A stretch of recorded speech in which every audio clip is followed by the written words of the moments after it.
Karamazov by Fyodor Dostoevsky, translated by Constance Garnett. Book 12, Chapter 8, A Treatise on Smerdyakov. To begin with, what was the source of this suspicion? Ippolit Kirillovitch began. The first person who cried out that Smerdyakovs had committed the murder was the prisoner himself at the moment of his arrest. Yet, from that time to this, he had not brought forward a single fact to confirm the charge, nor the faintest suggestion of a fact. The charge is confirmed by 3 persons only: the 2 brothers of the prisoner and Madame Svietlov. The elder of these brothers expressed his suspicions only today, when he was undoubtedly suffering from brain fever. But we know that for the last 2 months he has completely shared our conviction of his brother's guilt, and did not attempt to combat that idea. But of that later. The young brother has admitted that he has not the slightest fact to support his notion of Smerdyakov's guilt, and has only been led to that conclusion from the prisoner's own words, and the expression of his face.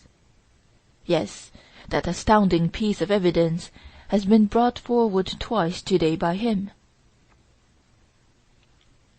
Madame Svietlov was even more astounding. What the prisoner tells you, you must believe. He is not a man to tell a lie. That is all the evidence against Smerdyakov produced by these 3 persons, who are all deeply concerned in the prisoner's fate.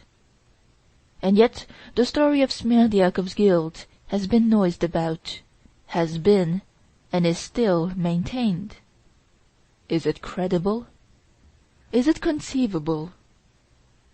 Here Ippolit Kirillovitch thought it necessary to describe the personality of Smerdyakov, who had cut short his life in a fit of insanity. He depicted him as a man of weak intellect, with a smattering of education, who had been thrown off his balance by philosophical ideas above his level and certain modern theories of duty, which he learnt in practice from the reckless life of his master, who was also perhaps his father, Fyodor Pavlovitch, and theoretically from very strange philosophical conversations with his master's eldest son, Ivan Fyodorovitch, who readily indulged in this diversion, probably feeling dull or wishing to amuse himself at the valet's expense. He spoke to me himself of his spiritual condition during the last few days at his father's house, Ippolit Kirillovitch explained. But others too have borne witness to it: the prisoner himself, his brother, and the servant Grigory, that is, all who knew him well. Moreover, Smerdyakov, whose health was shaken by his attacks of epilepsy, had not the courage of a chicken. He fell at my feet and kissed them, the prisoner himself has told us, before he realized how damaging such a statement was to himself. He is an epileptic chicken, he declared about him in his characteristic language, and the prisoner chose him for his confidant. We have to take his own word for it. And he frightened him into consenting at last to act as a spy for him. In that capacity he deceived his master, revealing to the prisoner the existence of the envelope with the notes in it, and the signals by means of which he could get into the house. How could he help telling him, indeed? He would have killed me. I could see that he would have killed me, he said in the inquiry, trembling and shaking, even before us, though his tormentor was by that time arrested and could do him no harm. He suspected me at every instant. In fear and trembling, I hastened to tell him every secret to pacify him, that he might see that I had not deceived him and let me off alive. Those are his own words. I wrote them down, and I remember them. When he began shouting at me, I would fall on my knees. He was naturally very honest, and enjoyed the complete confidence of his master, ever since he had restored him some money he had lost. So it may be supposed that the poor fellow suffered pangs of remorse at having deceived his master, whom he loved as his benefactor. Persons severely afflicted with epilepsy are, so the most skilful doctors tell us, always prone to continual and morbid self-reproach. They worry over their wickedness. They are tormented by pangs of conscience, often entirely without cause. They exaggerate and often invent all sorts of faults and crimes. And here we have a man of that type, who had really been driven to wrongdoing by terror and intimidation. He had, besides, a strong presentiment that something terrible would be the outcome of the situation that was developing before his eyes. When Ivan Feodorovitch was leaving for Moscow, just before the catastrophe, Smerdyakov besought him to remain, though he was too timid to tell him plainly what he feared. He confined himself to hints, but his hints were not understood. It must be observed that he looked on Ivan Feodorovitch as a protector, whose presence in the house was a guarantee that no harm would come to pass. Remember the phrase in Dmitri Karamazov's drunken letter, "I shall kill the old man, if only Ivan goes away." So Ivan Feodorovitch's presence seemed to everyone a guarantee of peace and order in the house. But he went away, and within an hour of his young master's departure, Smerdyakov was taken with an epileptic fit. But that's perfectly intelligible.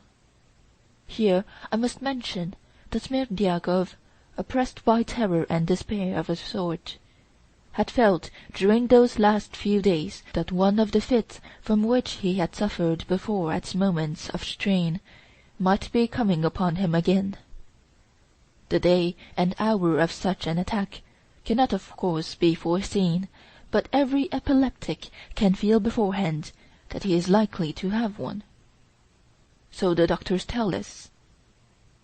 And so, as soon as Ivan Feodorovitch had driven out of the yard, Smerdyakov, depressed by his lonely and unprotected position, went to the cellar. He went down the stairs, wondering if he could have a fit or not, and what if it were to come upon him at once. And that very apprehension, that very wonder, brought on the spasm in his throat that always precedes such attacks, and he fell unconscious into the cellar. And in this perfectly natural occurrence people tried to detect a suspicion, a hint that he was shamming an attack on purpose. But if it were on purpose, the question arises at once, what was his motive? What was he reckoning on? What was he aiming at? I say nothing about medicine. Science, I am told, may go astray. The doctors were not able to discriminate between the counterfeit and the real. That may be so, but answer me one question. What motive had he for such a counterfeit?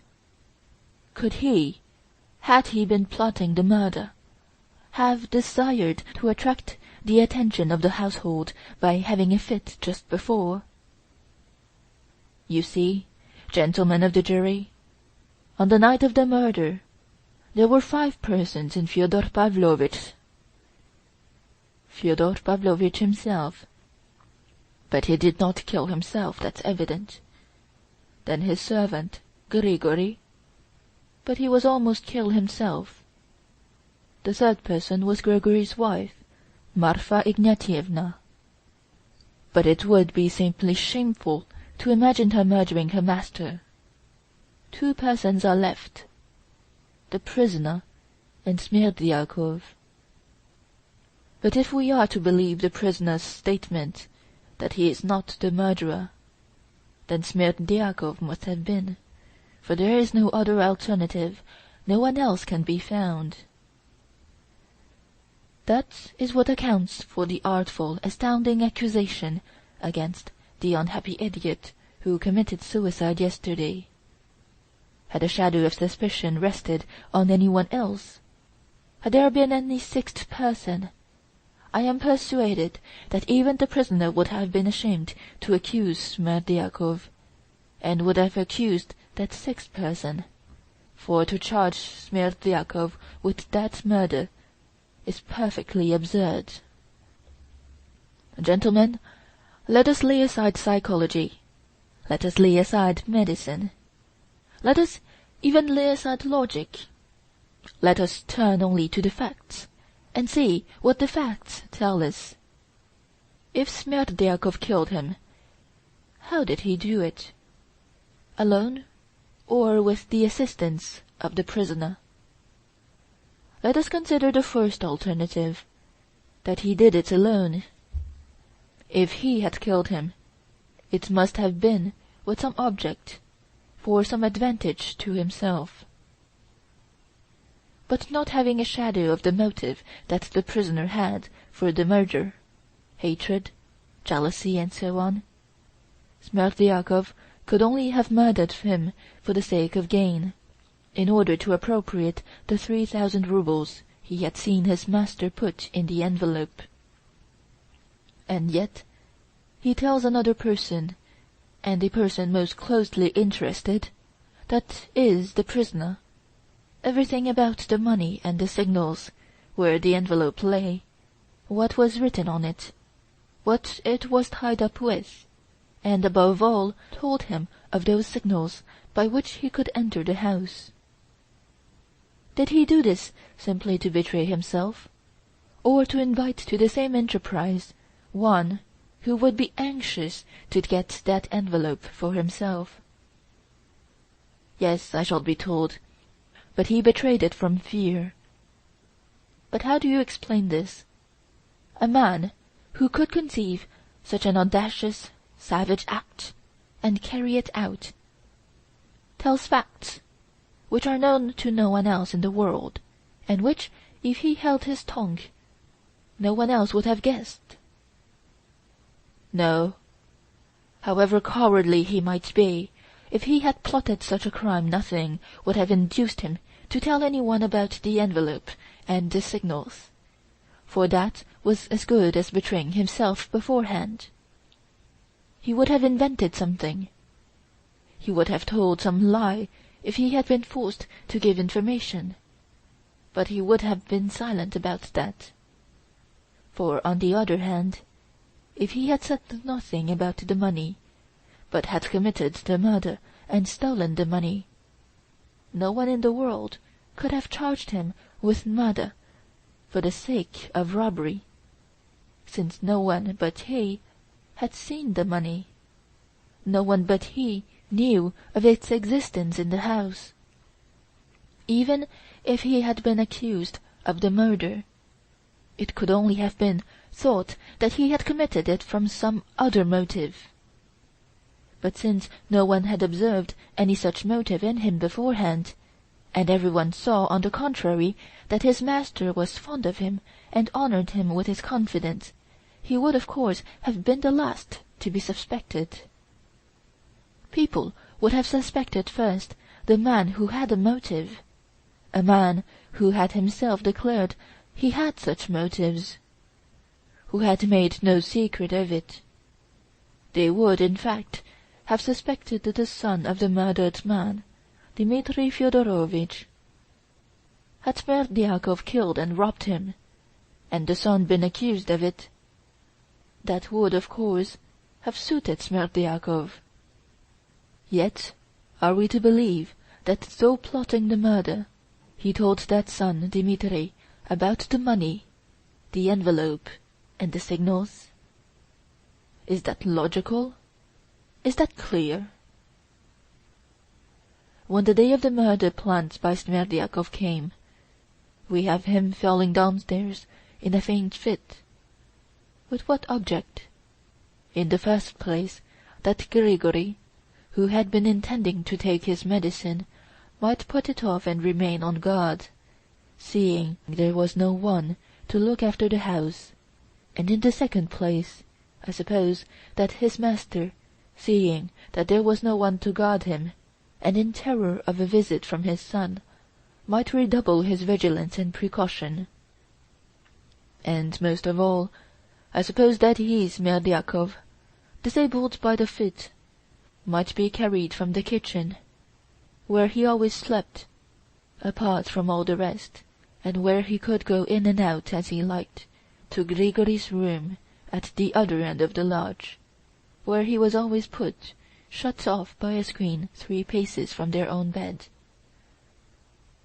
This was the immemorial custom established by his master and the kind-hearted Marfa Ignatyevna, whenever he had a fit. There, lying behind the screen, he would most likely, to keep off the sham, have begun groaning, and so keeping them awake all night, as Grigory and his wife testified. And all this we are to believe that he might more conveniently get up and murder his master. But I shall be told that he shunned illness on purpose, that he might not be suspected, and that he told the prisoner of the money and the signals to tempt him to commit the murder, and when he had murdered him, he had gone away with the money, making a noise, most likely, and waking people. Smerdyakovs got up, I am to believe, and went in. What for? To murder his master a second time, and carry off the money that had already been stolen. Gentlemen, are you laughing? I am ashamed to put forward such suggestions. But incredibly as it seems, that's just what the prisoner alleges. When he had left the house, had knocked Grigory down and raised an alarm, he tells us Smerdyakov got up, went in, and murdered his master and stole the money. I won't press the point that Smerdyakov could hardly have reckoned on this beforehand, and have foreseen that the furious and exasperated son would simply come to peep in respectfully, though he knew the signals, and beat a retreat, leaving Smerdyakov his booty. Gentlemen of the jury, I put this question to you in earnest. When was the moment when Smerdyakovs could have committed his crime? Name that moment, or you can't accuse him. But perhaps the fit was a real one. The sick man suddenly recovered, heard a shout, and went out. Well, what then? He looked about him and said, "Why not go and kill the master?"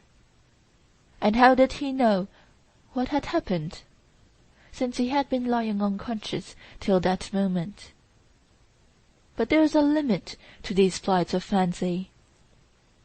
Quite so, some astute people would tell me.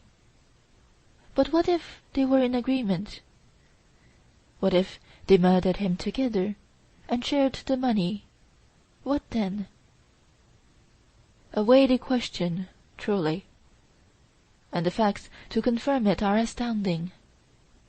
One commits the murder and takes all the trouble, while his accomplice lies on one side shamming a fit, apparently to arouse suspicion in everyone, alarm in his master, and alarm in Grigory.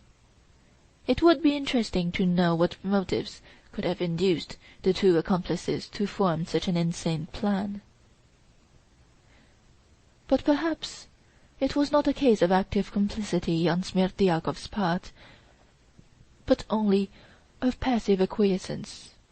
Perhaps Smerdyakovs was intimidated, and agreed not to prevent the murder, and foreseeing that he would be blamed for letting his master be murdered, without screaming for help or resisting, he might have obtained permission from Dmitri Karamazov to get out of the way by shamming a fit.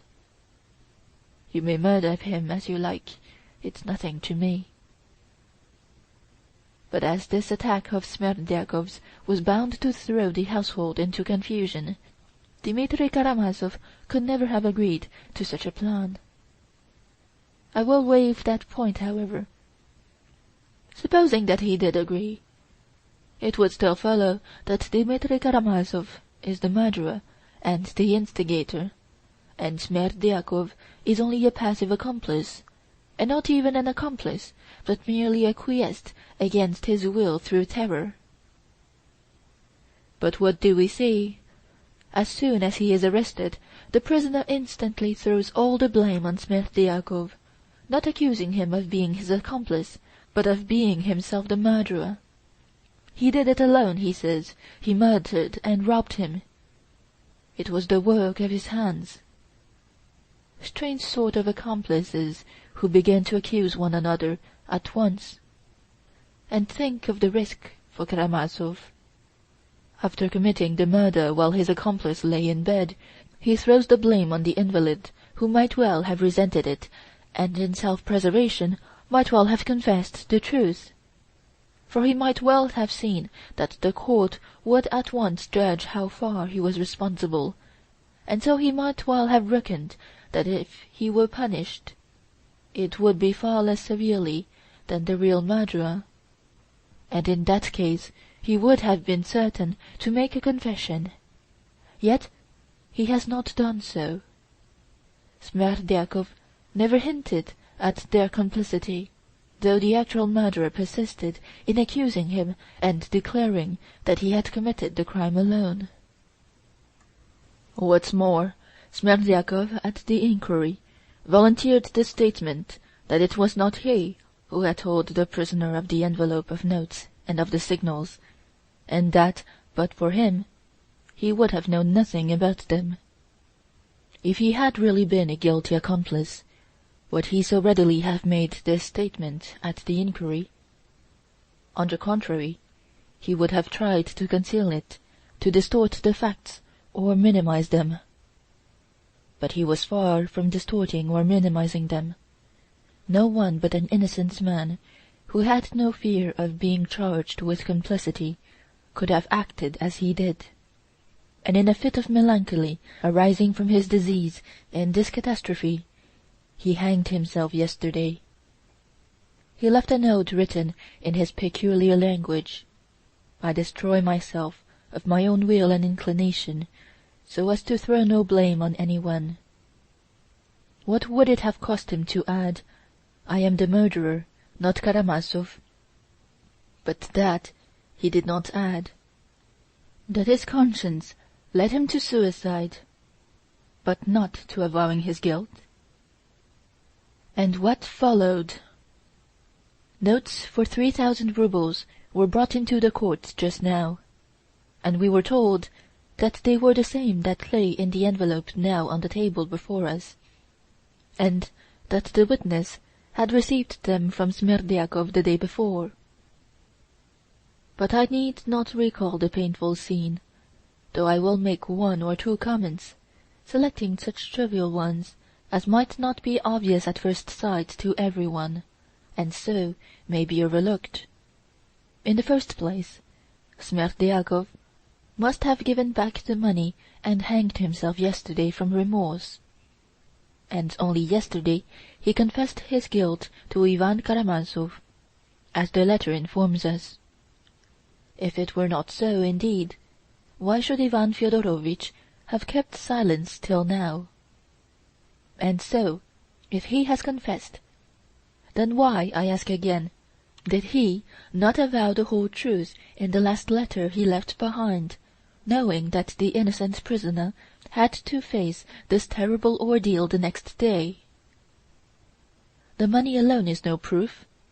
A week ago, quite by chance, the fact came to the knowledge of myself and 2 other persons in this court that Ivan Fyodorovitch had sent 2 5% coupons of 5,000 each, that is, 10,000 in all, to the chief town of the province, to be changed. I only mention this to point out that anyone may have money, and that it can't be proved that these notes are the same as were in Fyodor Pavlovitch's envelope. Ivan Karamazov, after receiving yesterday a communication of such importance from the real murderer, did not stir. Why didn't he report it at once? Why did he put it all off till morning? I think I have a right to conjecture why. His health had been giving way for a week past. He had admitted to a doctor and to his most intimate friends that he was suffering from hallucinations and seeing phantoms of the dead. He was on the eve of the attack of brain fever, by which he has been stricken down today. In this condition he suddenly heard of Smerdyakov's death, and at once reflected, "The man is dead. I can throw the blame on him and save my brother. I have money. I will take a roll of notes and say that Smerdyakov gave them to me before his death." You could say that was dishonorable. It's dishonorable to slander even the dead, and even to save a brother. True. But what if he slandered him unconsciously? What if, finally unhinged by the sudden loss of the valet's death, he imagined it really was so? You saw the recent scene. You have seen the witness's condition. He was standing up and speaking, but where was his mind? Then followed the document, the prisoner's letter written 2 days before the crime, and containing a complete program of the murder. Why, then, are we looking for any other program? The crime was committed precisely according to this program, and by no other than the writer of it. Yes, gentlemen of the jury, it went off without a hitch. He did not run respectfully and timidly away from his father's window, though he was firmly convinced that the object of his affections was with him. No, that is absurd and unlikely. He went in and murdered him. Most likely he killed him in anger, burning with resentment, as soon as he looked on his hated rival. But having killed him, probably with one blow of the brass pestle, and having convinced himself, after careful search, that she was not there, he did not, however, forget to put his hand under the pillow and take out the envelope, the torn cover of which lies now on the table before us. I mention this fact that you may note one, to my thinking, a very characteristic circumstance. Had he been an experienced murderer, and had he committed the murder for the sake of gain only, would he have left the torn envelope on the floor as it was found, beside the corpse? Had it been Smerdyakov, for instance, murdering his master to rob him, he would have simply carried away the envelope with him, without troubling himself to open it over his victim's corpse, or he would have known for certain that the notes were in the envelope. They had been put in and sealed up in his presence, and had he taken the envelope with him, no one would ever have known of the robbery. I ask you, gentlemen, would Smerdyakovs have behaved in that way? Would he have left the envelope on the floor? No, this was the action of a frantic murderer, a murderer who was not a thief, and had never stolen before that day, who snatched the notes from under the pillow, not like a thief stealing them, but as though seizing his own property from the thief who had stolen it. For that was the idea which had become almost an insane obsession in Dmitri Karamazov in regard to that money, and pouncing upon the envelope, which he had never seen before, with the money in his pocket, even forgetting to consider that he had left an astounding piece of evidence against himself in that torn envelope on the floor. All because it was Karamazov, not Smerdyakovs. He didn't think, he didn't reflect. And how should he? He ran away. He heard behind him the servants cry out. The old man caught him, stopped him, and was felled to the ground by the brass pestle. The prisoner, moved by pity, leapt down to look at him. Would you believe it? He tells us that he leapt down out of pity, out of compassion, to see whether he could do anything for him. Was that a moment to show compassion? No. He jumped down simply to make certain whether the only witness of his crime were dead or alive. Any other feeling, any other motive, would be unnatural. Note that he took trouble over Grigory, wiped his head with his handkerchief, and, convincing himself he was dead, he ran to the house of his mistress, dazed and covered with blood. How was it he never thought that he was covered with blood and would be at once detected?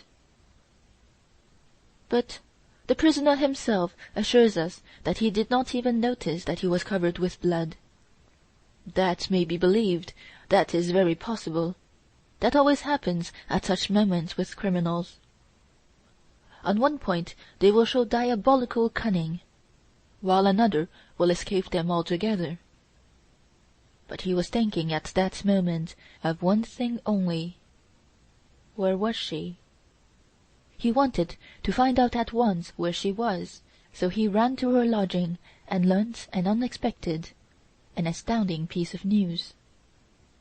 She had gone off to Mokroe to meet her first lover. End of Chapter 8 of Book 12. Recording by J.C. Guan, Montreal, March 2009.